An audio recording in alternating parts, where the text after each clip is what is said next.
গোসাইগাঁৱত ২২ সংখ্যক ৰংজালি বৈশাগু বিদায় উৎসৱ। গোসাইগাঁৱত আজিৰে পৰা দুদিনীয়া কাৰ্যসূচীৰে ২২ সংখ্যক ৰংজালি বৈশাগু বিদায় উৎসৱ আয়োজন কৰা হয়।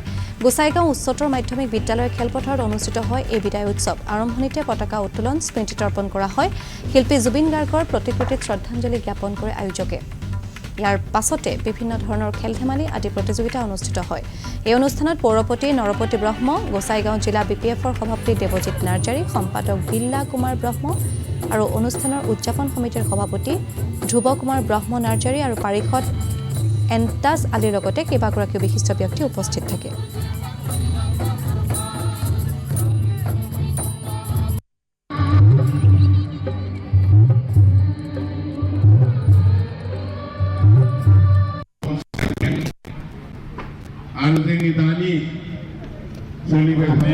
গোসাইগাঁও জিলা আলিমু আপাৰৰ উদ্যোগত এখনি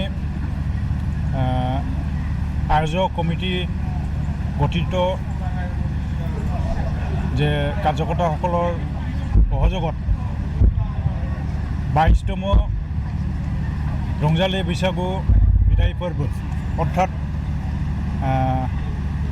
বড়োসকলৰ মাজত আজি আমাৰ গোসাইগাঁও ডিষ্ট্ৰিক্টত মানে যি উৎসৱ আমি মুখেৰে প্ৰকাশ কৰিব নোৱাৰোঁ, প্ৰাকৃতিকৰ লগত সম্পৰ্ক থকা ৰংজালি বৈশাগু যি উৎসৱ, সেইটো আমাৰ বড়ো জনগোষ্ঠীৰ মাজত পৰম্পৰাগত এখন ট্ৰেডিশ্যনেলি কালচাৰেল এটা যেনেকৈ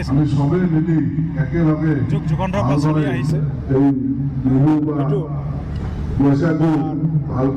জনগোষ্ঠীৰ মাজত এখন ক'ব গ'লে যিটো জনগোষ্ঠীৰ পৰিচয় তথা বৈশাখ